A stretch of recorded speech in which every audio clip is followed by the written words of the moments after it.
pero bueno, habla perfectamente inglés y español. Exactamente. Bien, vamos Eh, a empezar en español y después a Mukami lo vamos a Presentar en inglés, en inglés. Así es. Bueno, exacto. bueno, muy buenas tardes a cada uno de los aquí presentes. Para mí es un gran honor poder estar presentando este sexto webinar sobre observatorio de los derechos humanos de acuerdo al personalismo solidario. Hemos tocado distintos temas a lo largo de nuestras 6 reuniones anteriores y en esta ocasión hemos elegido el tema de la justicia transicional por los desafíos que plantea tanto desde el punto de vista teórico como desde el punto de vista práctico. Y queremos hacerlo en un contexto no solamente latinoamericano, sino también de Europa y de África. Y por eso hemos convocado a dos destacadísimos profesores, a Nicolás y a Mukami, para que nos compartan sus reflexiones, sus estudios sobre estos temas.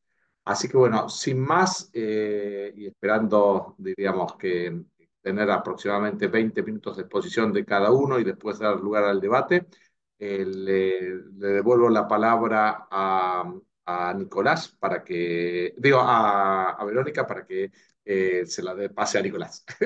Bien, muchas gracias, Alfonso.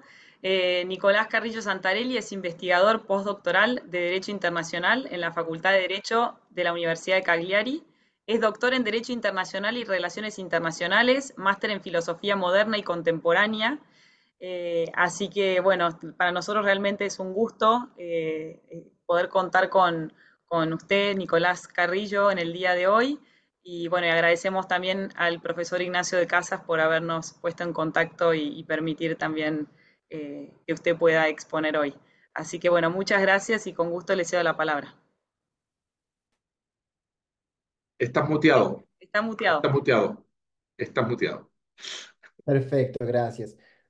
La verdad es que deseo comenzar agradeciendo, como realmente corresponde a la Universidad Austral, por esta invitación, que creo yo tiene un formato bastante apropiado y es un formato de una breve presentación tras el cual responderemos a preguntas, debates, inquietudes, porque creo yo que esta dinámica dialógica de interacción es la que más nos permite examinar críticamente el tema de la justicia transicional. Y eso es lo que yo me propongo hacer el día de hoy, hacer un análisis no tanto descriptivo meramente, no exclusivamente centrarme en decir qué es lo que ha ocurrido en Colombia, que ni los colombianos lo saben en algunas ocasiones, sino más bien por qué se han dado ciertas instituciones, ciertos desarrollos en Colombia.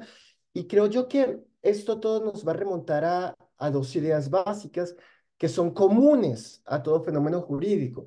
Y esto es importante porque a mi juicio hay que entender en qué medida los debates de la justicia transicional pueden ser de utilidad para quienes no estén viviendo en contextos sociales o coyunturas de transición hacia la democracia o hacia la paz, tras unos episodios de autoritarismo o tras episodios, por ejemplo, en igual medida de conflicto armado duradero, como lo es, por ejemplo, aquel del caso colombiano.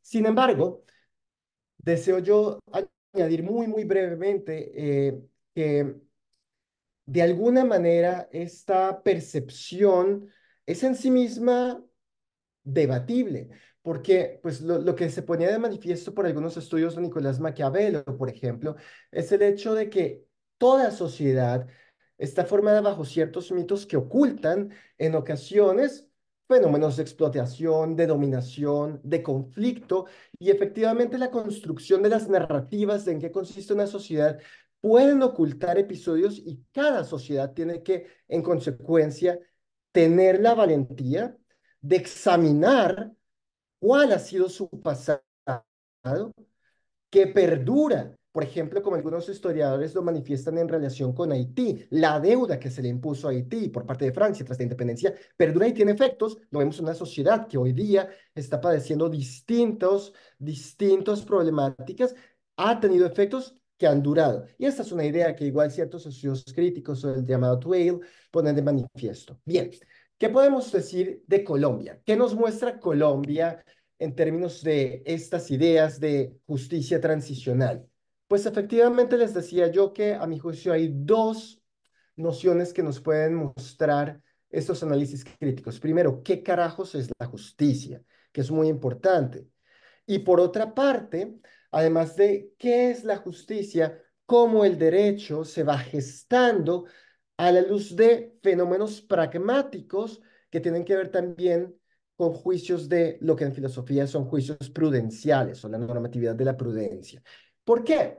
Porque efectivamente uno puede decir, bueno, la justicia transicional es un fenómeno no solamente cuando hay un paso de un estadio de conflictividad determinado hacia uno mucho más conveniente desde una perspectiva de estabilidad y demás, sino que en este salto es posible que haya excepciones a las reglas que tradicionalmente se esperaría se produzcan en las dinámicas de operación del derecho normalmente. Y claro, eso de la previsibilidad que se rompe, pues tiene mucho que ver con nuestras concepciones inconscientes de qué es el derecho, porque el derecho efectivamente se dice por la legalidad y de hecho, entre otras cuestiones, que es algo que nos debe permitir anticipar cómo se va a responder a nuestras conductas. Y aquí lo que tradicionalmente en los debates coloquiales se discute es en la justicia transicional suele haber algunas modificaciones en términos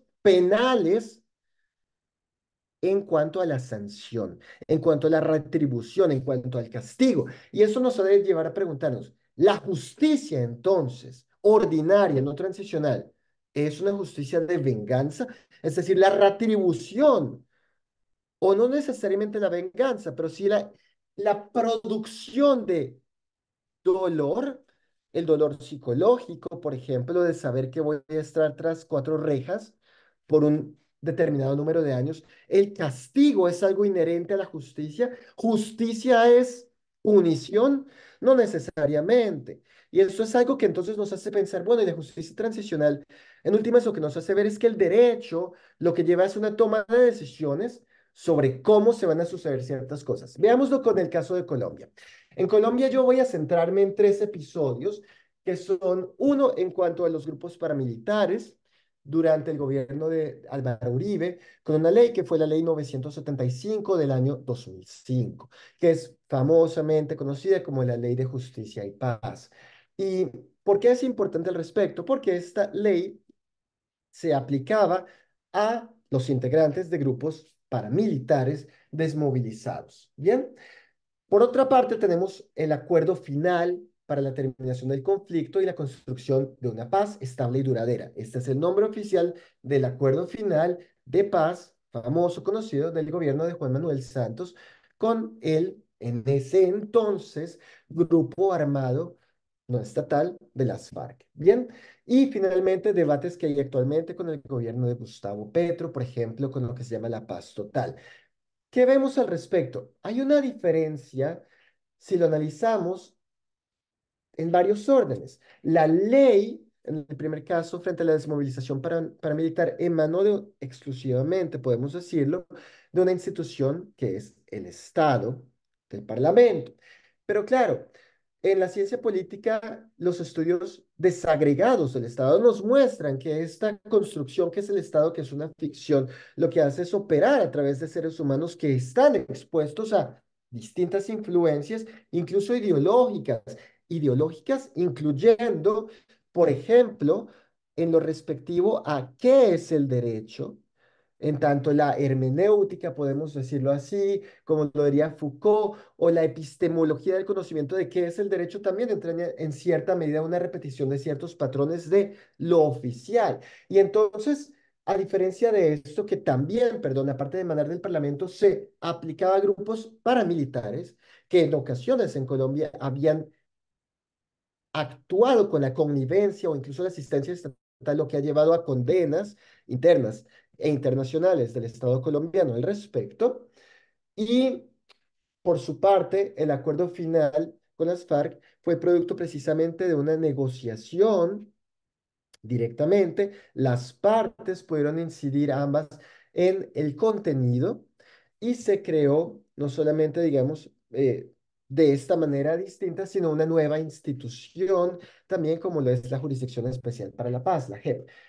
Y si uno lo compara, hay distintas cuestiones, por ejemplo, las sanciones frente a los paramilitares, así entre 5 y 8 años. En el caso de Colombia, pues dependiendo de si hay o no una contribución a la verdad, a la justicia por parte de quienes comparezcan ante la JEP, tendrán o penas alternativas, plenamente alternativas, o si contribuyen a estas finalidades y cumplen con estas exigencias, pero lo hacen de forma tardía, aunque antes de una decisión final, pues tendrán una pena privativa de la libertad reducida también, por ejemplo, de 8 años. Y si no comparecen, digamos, no contribuyen ni nada, pues sí van a tener una sanción normal. Aquí hay una diferencia grande. Y uno puede decir, bueno, esas diferencias quizás se explican por el hecho de que hay una negociación, en el segundo caso, que es más generosa, podríamos decirlo, pero yo creo que esta es una visión superficial. ¿Por qué? Vamos a ver un par de cuestiones. Primero, si bien el acuerdo final es mucho más generoso en términos de las sanciones, no deja de ser paradójico que la que era más generosa que el régimen penal ordinario, sin embargo, fue muy criticada por algunos actores que no criticaron de igual manera un sistema mucho más flexible como aquel del acuerdo final. Por ejemplo, tengo aquí un texto, CEGIL, el Center for Justice and International Law, esta ONG que es muy activa en el sistema interamericano, decía, bueno, estoy leyendo, al establecer una pena máxima de 8 años para cualquier condenado, es posible sostener que probablemente esta ley, la 975, garantice que numerosos perpetradores de graves violaciones de derechos humanos recibirán sentencias no proporcionales. Y después, la ley viola la obligación estatal de sancionar proporcionalmente las graves violaciones, ¿ok? Y estamos hablando de una pena privativa. Y en el otro caso del acuerdo final, en el cual es posible que ni siquiera exista esta pena privativa, sino una enteramente alternativa, no existía la misma reacción airada o de conclusión tajante de que muy probablemente había una violación. ¿Por qué? Pues por distintas razones. Y yo creo que no necesariamente esto se ha de atribuir a la mala fe, al contrario, yo creo que es a la buena fe y a la evolución del pensamiento. ¿Por qué? Porque los distintos fenómenos, pues, claro, y tenemos que tener en cuenta algo. Cuando hablamos de la justicia, tenemos que hablar de una justicia realista, y en este caso, en términos pragmáticos, es altamente probable que el grupo de las FARC no se hubiese desmovilizado en caso de, por ejemplo, verse expuestos sus integrantes a un régimen idéntico al de la ley de 975 anteriormente. Y entonces, esto lo que nos muestra es que hay un pragmatismo en la medida en que, bueno, si yo soy inflexible y no cedo al respecto, pues probablemente el grupo continuará actuando en términos bélicos y eso generará muchas más victimizaciones. Y esto, pues para terminar en este último minuto que nos queda, pues nos lleva a una cuestión. Vemos cómo las distintas agendas políticas nos llevan al respecto a incidir de una u otra manera en los regímenes que se diseñan, pero nos ponen también de manifiesto dos cosas. Uno, el leviatán, en términos hobbesianos, que es el Estado, va a actuar en la medida en que pueda hacerlo. Y si el Leviatán es impotente, pues va a tratar de buscar alternativas para, de alguna manera, buscar cierto control, incluso si ello supone que su soberanía, en una concepción pues muy rudimentaria, de imposición, de consecuencias al quebrantamiento de la ley, pues no va a ser la misma que tendría en otros casos. Y algunos pueden verse, por ejemplo, molestos por decir, oiga, pero esto es desigual o no. Lo es en cierta medida, pero como lo dijo en el caso Margus contra Croacia, el Tribunal Europeo de Derechos Humanos, o García Sayán, en un voto en la Corte Interamericana, pues en ocasiones los distintos pilares, ¿verdad? Justicia, reparación y otros, se equilibran porque si no es imposible, en términos pragmáticos, prudenciales, obtener el resultado, digamos, de una transición que en Colombia no es una transición total, es frente a un grupo, porque hay una multiplicidad de actores. Y esto nos lleva a la pregunta, ¿y qué es la justicia? Y aquí yo creo que estoy de acuerdo y en desacuerdo con Kelsen. Y decía yo, esta es la pregunta inicial. Para Kelsen, y es verdad, porque hay otros filósofos que han dicho lo mismo, las fórmulas como la kantiana, por ejemplo, en su ética, en los fundamentos, eh, es una ética formalista, ¿sí? Podríamos decir al respecto que a diferencia de la ética de la virtud o incluso según algunas consideraciones del consecuencialismo, em, podemos entender que son una ética formal kantiana, pero incluso, por ejemplo, la llamada fórmula de oro, de dar a quién lo que corresponde, hay que determinar qué es lo que le corresponde a cada uno. ¿Cuál es ese contenido? Y claro, la fórmula en sí misma no lo determina. Y yo creo que aquí sí, si uno acude, por ejemplo, a McIntyre o a otras concepciones de la ética de la virtud, esta es socialmente determinada.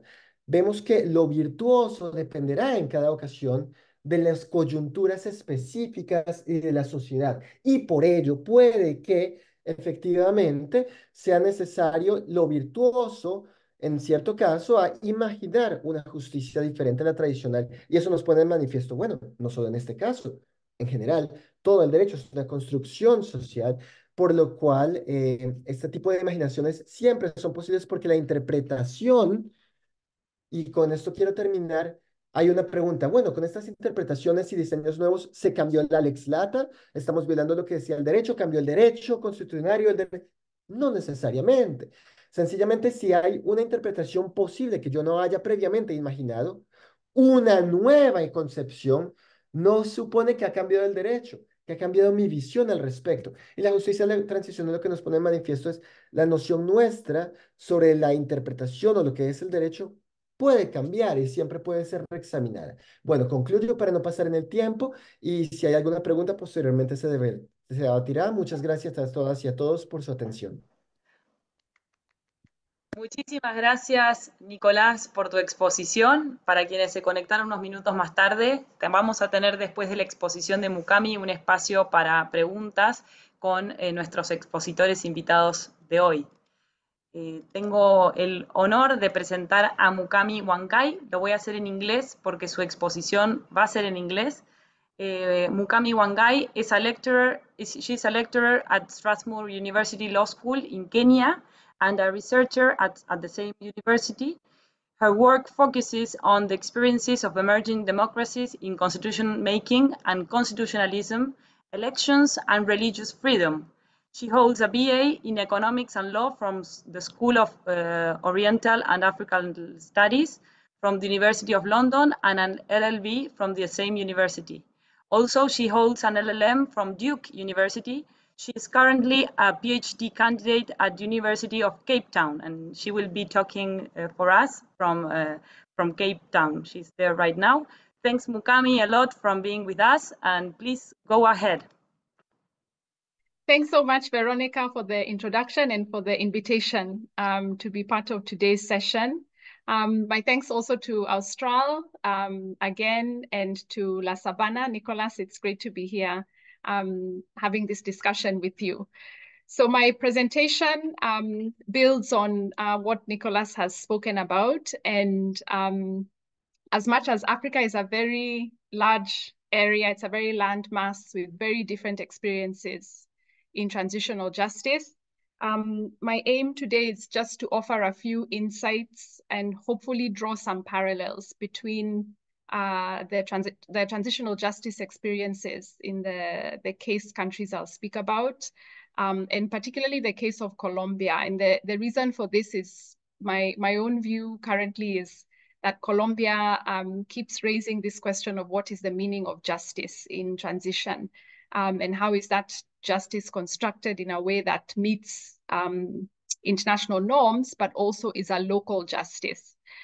So I'm hoping that I can speak to this question today. So generally speaking, African states that have gone through transitional justice, we are looking at a period from the 1990s, around the year 1990. And the reason for that is these are countries which would have gone through independence in the 1950s, the 1960s, and then were trying to go through a process of democratization, a second wave of democratization in the 1990s. Now, in some states, this resulted in conflict, and in others, it actually resulted in peace. So the two countries that I will be speaking about today are South Africa and Sierra Leone, and particularly on the question of, what is the meaning of justice, and has that meaning endured from when they began their transitions in the 1990s for South Africa and in the early 2000s for Sierra Leone, and what some of the challenges have been in that. So one of the most controversial parts of the transitions in both these states has been questions around amnesties and pardons. And in both South Africa and Sierra Leone, there was a strong push, certainly from international actors, but also local actors, on the need for amnesty and pardons. And as always, the argument has been that these were political concessions adopted as a necessity. So without that concession, there would be no, and there would be no end to the conflict. So when we think about the local justice, looking first at the South African case study, the transition begins in 1990, and the political negotiations were actually quite long. They took place over quite a long number of years. So we're looking mainly between 1990 and 1994. I think many of us will be familiar with the release of Nelson Mandela from prison in 1990. And part of the negotiated settlement in South Africa was that an amnesty policy would be adopted, but also a new constitution would be made. And this is one of the features that we are seeing more and more in Africa's transitions, that part of the transition is not just about having a peace settlement or a democratic election. It's also about replacing an existing constitutional system with a new constitution. And we've seen this measure being adopted more and more as time has gone along. So in South Africa's case, South Africa opted for what they refer to as a conditional amnesty. So those who had committed atrocities during the period of apartheid could get amnesty through the Truth and Reconciliation Commission.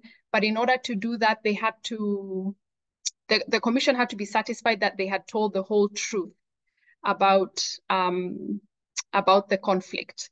Now, this particular provision of the transitional mechanisms has remained very controversial in South Africa, to the extent that it was actually challenged before the South African Constitutional Court. So the challenge came through a case known as Azapo. And in the Azapo case, the court had to consider whether it was constitutional that a victim could not get redress for human rights abuses because of the existence of that conditional amnesty. And the Constitutional Court in South Africa actually upheld that amnesty provision. And here they made reference to the South African Constitution, and the epilogue at the start of the Constitution actually refers to the importance of the amnesty being comprehensive and generous enough, and looking at the amnesty as facilitating the constitutional journey from the past to the present. So I think this raises the question of, what are the implications of adopting such a wide conditional amnesty, especially when you look at the criticisms or the shortfalls of transitional justice in South Africa's case. So we speak about South Africa's political transition being relatively successful, but the transition has not been able to deliver on some of the socio-economic expectations. So part of the expectation was that the transition would actually bring about a big shift in the socio-economic dynamics, and not just the political dynamics in the country. So that's the case of South Africa. So if I move on to Sierra Leone, and again, just to draw some parallels here, just like in the case of South Africa and just like in the case of Colombia, the Sierra Leonean transition took place after a negotiated peace settlement, which involved government and militarized or militant actors. So in the case of Sierra Leone, the country went through a civil war between 1991 and 2002. And the main opposition to the government was a rebel group known as the RUF. And the most significant peace agreement was signed in 1999. And that peace agreement had an amnesty similar to that in the case of countries like Peru and Argentina. So they had a blanket amnesty. And the peace agreement actually gave amnesty to the leader, the then leader of the RUF, and any collaborators in that conflict. So of course, internationally, this caused a huge uproar because the UN was responsible for negotiating that peace settlement. And there was a question about whether international law could allow such a generous blanket amnesty. But what it meant in the long term is that despite signing this peace agreement in 1999, the RUF and other groups violated the terms of the peace agreement, and the fighting began again in the year 2000 and doesn't come to an end until 2002. And from 2002, in an effort to try and address some of those concerns, Sierra Leone then tries to go down the retributive justice route. So they set up what was known as the Special Court for Sierra Leone to try those most responsible for that conflict. And the Special Court for Sierra Leone is interesting because it's not a typical international court. It was actually an agreement between the United Nations and the government of Sierra Leone to set up this court. And the court would be responsible for trying suspects under domestic law and under international law. And when they established the protocol for the court, they decided that the amnesty, which was granted in the 1999 political settlement in the peace agreement, wouldn't apply fully. So it would not be a blanket amnesty. And the Secretary General of the UN, gave a reservation to his signature for that by saying that international crimes would not be exempted through that amnesty. So unfortunately, the Special Court has been criticized for trying a very small number of people.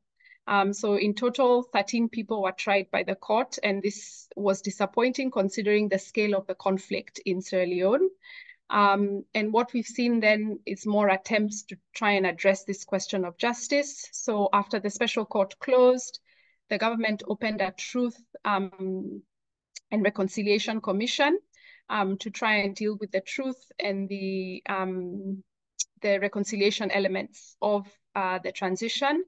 But again, the TRC in Sierra Leone has been criticized for being very... Pero aparte pierden tiempo hasta haciendo el mal.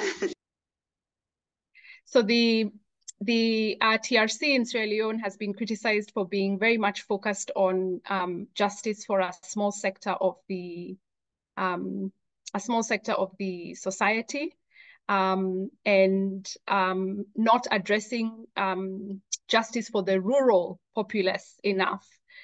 So if you look at the conflict in Sierra Leone, a lot of the violence was actually perpetrated in rural areas that are quite far from the centers of power in the country.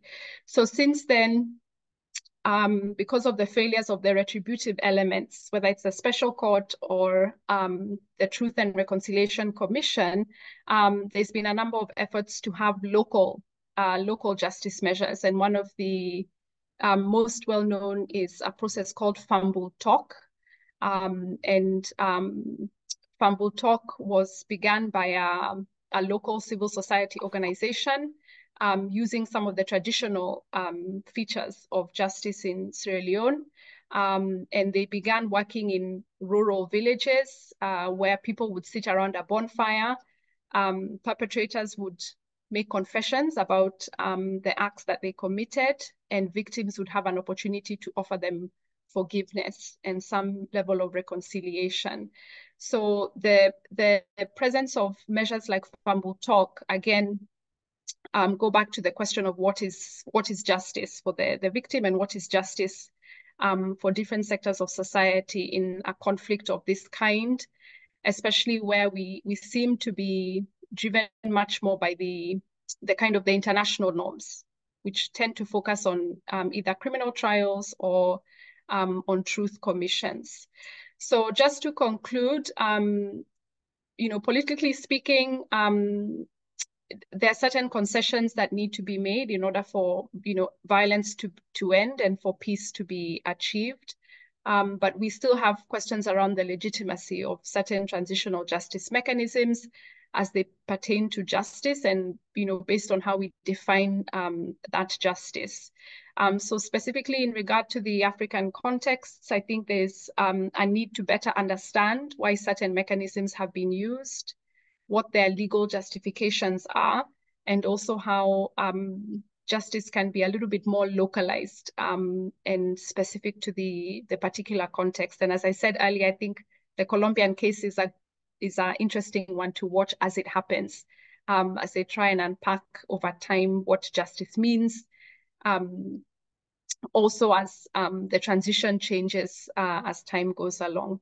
So thanks very much, and I look forward to the discussion to follow. Thanks, Mukami. It was very clear, and I liked a lot your exposition. So now we have some time to talk and to ask. I don't know if anybody has any question. Please, Alfonso, we can speak in Spanish and English. Yes, excellent. Thanks very much, Mukami and Nicolás, for your excellent exposition. Voy a pasar al castellano. A ver, en la justicia transicional hay como una tensión, por un lado, entre si esa justicia transicional tiene que ser regida por normas del derecho nacional o del derecho internacional. Da la impresión que las del derecho internacional, por ejemplo, las normas de la Corte Interamericana de Derechos Humanos en materia de negar la posibilidad de que los crímenes más graves, como los de lesa humanidad, puedan ser amnistiados, serían un obstáculo para avanzar sobre los proyectos de paz nacionales. Entonces hay una tensión entre los que dicen las normas internacionales, los que pueden admitir las normas nacionales. Y después me parece que hay una tensión que se da claramente entre las víctimas y sus derechos y la necesidad de su reparación y la satisfacción de una necesidad general de paz pública y de recomienzo de la vida pública. Entonces, ¿cuál es su opinión en esta tensión entre la justicia tradicional regida por normas locales que admiten este tipo de amnistías o indultos o normas internacionales que los prohíben casi de modo absoluto, al menos la Corte Interamericana? Bueno, ¿cómo se resuelve esa tensión a favor de quién? La segunda es hasta qué punto en esta justicia transicional hay que privilegiar el derecho de las víctimas a una reparación o la satisfacción o el logro de un pretendido bien común como sería la paz social. Tanto para Nicolás como para Mukami quería ver qué pensaban de personalmente cómo resolverían esas tensiones. I don't know if perhaps Mukami, you would like to start or as you wish. Please go ahead, Nicolás. I will. Okay, thank you. Bien, sí, yo creo que efectivamente en cuanto a la pregunta se pone de manifiesto que hay algunas tensiones que son ciertamente propias de la justicia transicional. Pero a mi parecer, y evidentemente puedo equivocarme, pueden existir desacuerdos, esto es, digamos, estas particularidades en cuanto a las tensiones relativas a la justicia transicional no constituyen un reflejo de que sean propias exclusivamente ese tipo de tensiones a ellas, sino de que son más bien las concreciones de las tensiones en cuanto a la justicia transicional las que se están debatiendo. ¿Por qué? Porque efectivamente la pregunta de si hay un límite en cuanto a lo que se permita por parte del derecho interno impuesto por el derecho internacional es algo que existe en general. Y alguien podría decir, bueno, si un Estado considera que para ser efectivo con la lucha contra el crimen ordinario, abro muchas comillas, porque a mi juicio es algo totalmente horrible en términos tanto éticos como jurídicos, pero alguien podría decir, y la tortura puede salvar vidas, bla, bla, bla, aunque pues es ineficaz, es en sí mismo intrínsecamente erróneo a mi juicio, pero es decir, esta tensión existiría también porque hay una prohibición, incluso si el pueblo soberano quisiese decir algo, en cuanto hay una prohibición internacional. Por lo cual, este tipo de, podríamos decirlo, conflictos no son exclusivos a la justicia transicional. Lo que sucede es que la concreción en términos de su contenido sí que variará, como siempre, dependiendo de las normas concretas y del estadio de desarrollo de uno u otro ordenamiento jurídico. Ahora, claro, ¿qué ocurre aquí? En Colombia hay una expresión que de hecho yo la aprendí muy avanzada edad y no la conocía antes, pero es aparentemente bastante frecuente y es que en ocasiones hay que tragarse los sapos. Lo que quiere decir es yo tengo que aceptar algo que sea incómodo o desagradable para evitar un mal mayor o para intentar la consecución de determinado bien. Y aquí, claro, eso es interesante porque frente a esta frase coloquial de sabiduría, entre comillas, popular, pues yo lo que respondería es, bueno, sí, pero no todos los sapos son iguales, hay sapos venenosos y otros que no.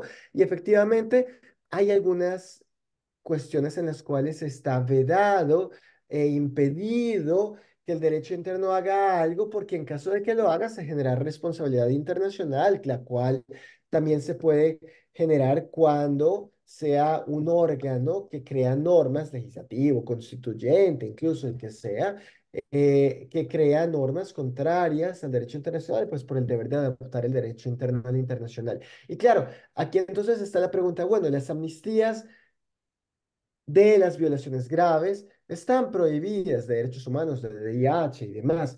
Sí, claro, eso es verdad, pero esto no resuelve el debate del todo. ¿Por qué?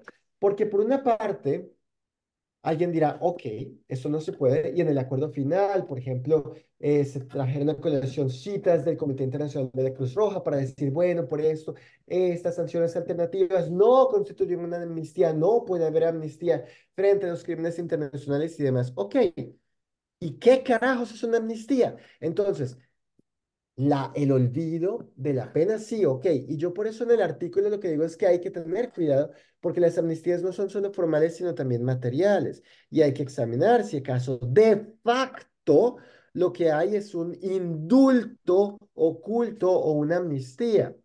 Pero claro, el hecho de que sea oculto o no, hay que ver materialmente, no solo lo formal importa. ¿Y qué es? Una sanción alternativa es efectivamente una renuncia a la imposición de penas según que entienda yo por una sanción adecuada o no. Y claro, aquí lo que es interesante, porque también se mencionó el derecho de las víctimas, es que efectivamente una víctima, bueno, hay muchas cosas que se pueden analizar al respecto. Tiene una víctima el derecho a que se meta en prisión, para decirlo en términos coloquiales, a alguien por un número determinado de años. ¿Es ese realmente un derecho? Tiene un derecho, bien, no necesariamente concretado de esa manera, a que se castigue más general. Y si decimos existe ese derecho, ¿qué es un castigo? Y ese castigo adecuado que tiene que tener cierta, podríamos decirlo, relación conmensurada con la gravedad de la conducta sancionada, puede modularse en cierta manera frente a las otras metas, por ejemplo, de efectivamente, no solamente en términos generales de un bien social que se constituye el alcanzar la paz, que en la Constitución colombiana se considera un derecho humano, e incluso algunos recientemente más del Pacto internacional han dicho es una precondición para que se puedan disfrutar otros derechos humanos, Podríamos decir también incluso con los derechos de las víctimas específicos como la reparación. Bueno, puede que efectivamente el perpetrador pueda decir, mire, yo no voy a renunciar al conflicto armado, pero con una sanción alternativa quizás sí, entonces eso facilite que vaya a reparar. Entonces, no es tan unívoco porque incluso puede que haya tensión entre los derechos de las víctimas mismas, no solamente entre los componentes de verdad, justicia y reparación, por lo cual esto es yo diría, bastante interesante. Y lo otro es que en términos de qué es lo que el derecho internacional dice, también en esta medida hay que reconocer que los jueces, pues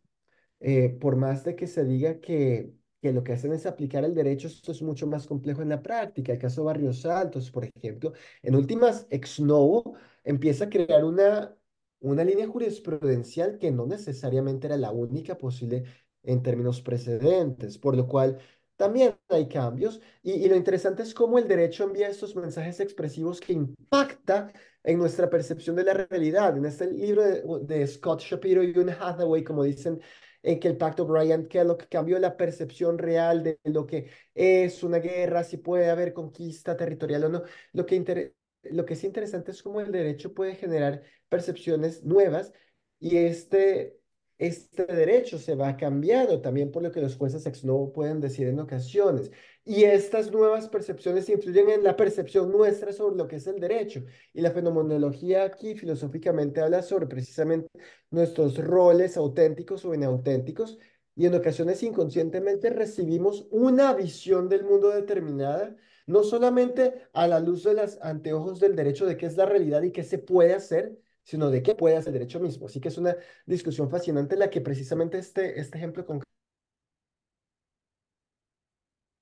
Se nos fue, Sí, se nos perdió. probablemente se vuelva a conectar. Ahí está, no, ahí Perfecto. está, estás muteado, Nicolás. Estoy muteado, Ahí pero está. ya, con eso había culminado mi intervención. Perfecto. Muchas gracias. Mukami, do you want to talk about these tensions between international law and local law? So if you could just repeat the question in English. Yes. So Alfonso was asking in this tension. There are like two main tensions in when we talk about transitional justice. The first tension is between international law and local law, which so international law it is don't want amnesty when there are human rights violated. And in the other side, local law wants social peace. So between this, in this tension, what do you think about, or what is the best solution? And then the second tension, it is between the victims who want a fair reparation rights, yes, and also so it's the victim and also the social peace. So if you have to balance which is more important or what to do, what would you say? Thank you. Thanks so much, Alfonso.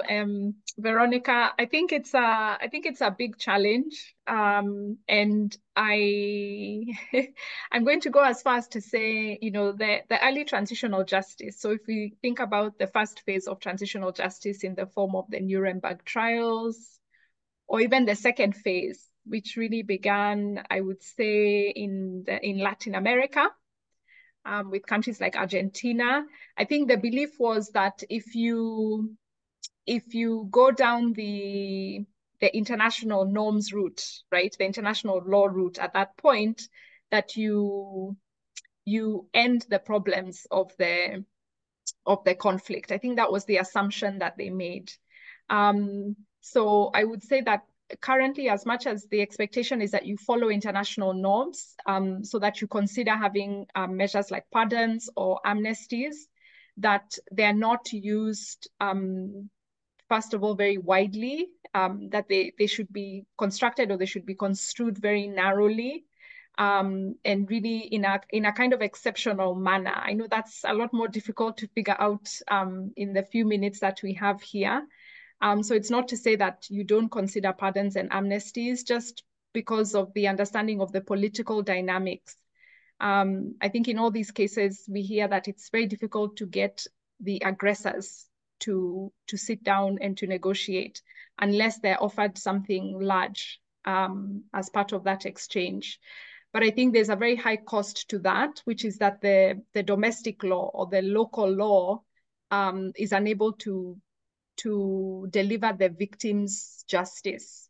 And I think for as long as you don't deliver the victims justice, that the victims will ask for that justice. So some will go to the Constitutional Court,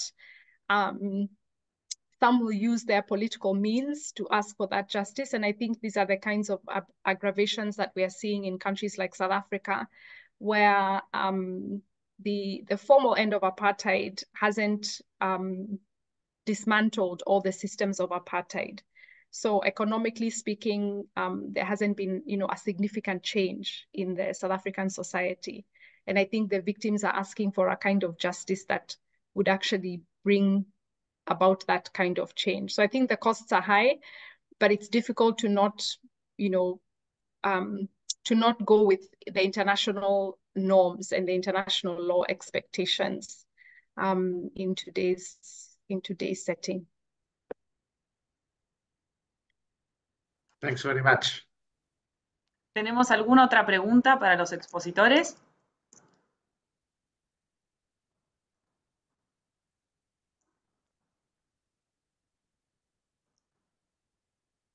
Pueden dejarlo si quieren a través del chat y yo la puedo leer, o pueden directamente desmutearse, como prefieran.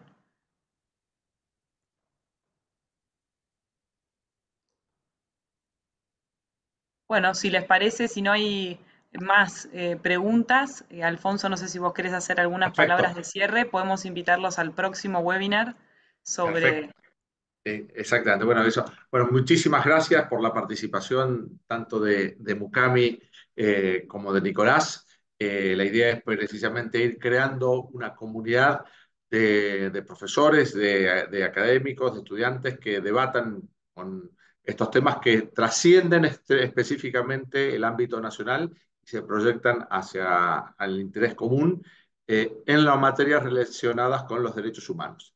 Y entonces, en estos temas que vamos descubriendo, hemos tratado temas relativos al comienzo de la vida, al final de la vida, a la libertad de expresión, a la libertad religiosa.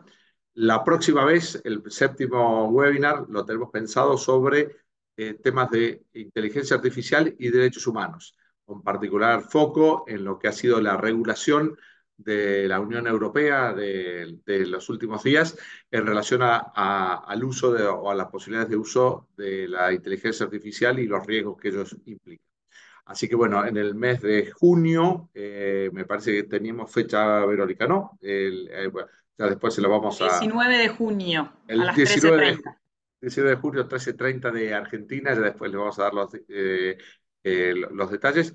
Tendremos un nuevo webinar con 2 expositores que precisamente nos van a hablar de la relación entre inteligencia artificial y derechos humanos, particularmente orientados o referidos a la reciente regulación de la materia de la Unión Europea.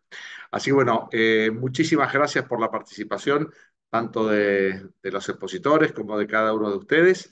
Y bueno, seguimos construyendo este camino común, esta comunidad que analiza y debate temas que trascienden nuestras fronteras en relación a los derechos humanos vinculados o bajo la perspectiva del personalismo solidario que hace de la persona humana el principio, sujeto y fin de todas las instituciones sociales, jurídicas y políticas. Bueno, muchísimas gracias.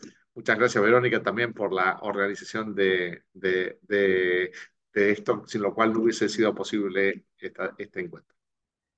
Bueno, muchísimas gracias a todos. Bueno, Adiós. adiós. Bye, Mukami. Thank you. Thank Bye. you, Thank you very Mukami. much. Adiós, Thanks so Nicolás. much. Good luck in your research. Thank you. Thank you. We want to... Sí, acá. Sí, acá, Mukami. Sí. We want to obtain the PhD next month, perhaps, or next year. Next year. Next year. Yes. In another webinar, we present you our PhD, Mukami Wenhai. Yes, thank you so much for the Thank you. encouragement. Always you. invited to come to Universidad Austral, Mukami. Thank you. And the same We- for all of you we- to come. In this moment, you are near Argentina, only the Atlantic Ocean. That's true. That's very, very true. At least Yeah. the It's weather much, is much similar. closer. The weather, I Yes. think it's similar, right? Yeah, it is. I believe so. Thank you. Thanks so Thank you. much. Thank you. Bueno, Bye, bye. Nicolás And ha thank you, estado, Nicolás. Nicolás ha estado como ahí en la Universidad de Luxemburgo. Ahí Sí. tenemos una muy buena relación con la cátedra de Derecho Parlamentario. François Poirier es el... Ah, ok, porque recuerdo justamente el día que estuvo aquí en Luxemburgo, tenía una cosa con mis hijos, porque tenía una actividad y fue imposible organizarlo, pero bueno, en Exactamente. otra ocasión será. Exactamente, así que bueno, tenemos ahí, estamos viabilizando un convenio muy interesante para Ujú. los temas más de estudios legislativos, pero que se pueden extender hacia otras áreas. Es decir, hemos comenzado por el tema de derecho legislativo, vamos a hacer un máster de doble titulación Qué y vamos bueno. a coorganizar muchas actividades en el área específica de derecho legislativo, pero, Qué y de bien. estudios legislativos. Pero bueno, Sí, sí, sí. si quieres, en algún momento te puedo Felicidades. hacer el link con Sí, por François. favor. Bueno, Sí, entonces sí, ya sí, sí, lo tengo agradecería. tu Wi-Fi, digo tu WhatsApp, Yo te así lo que puedo Sí. compartir, sí. yo también Ay, lo tengo, por así está que, bien. Nicolás. sí. Así que hacemos un link ahí para Sí, el, por favor, por el, favor. el país con mayor ingreso per cápita del mundo, Luxemburgo. Es verdad, es Ahí verdad. tenés. Aunque también con los gastos muy, muy altos y por el cielo, pero sí Ahí está. es un lugar muy agradable para vivir, Luxemburgo. Exactamente. Buenísimo. Sí. Bueno, un saludo muy grande. Nuevamente, gracias, que Hasta estén muy luego, Bye. bien. gracias. Feliz Hasta luego. día. Bye, see you Gracias. later. Goodbye, Bye, bye. Mukami. Chao, chao. Thank you. Bye.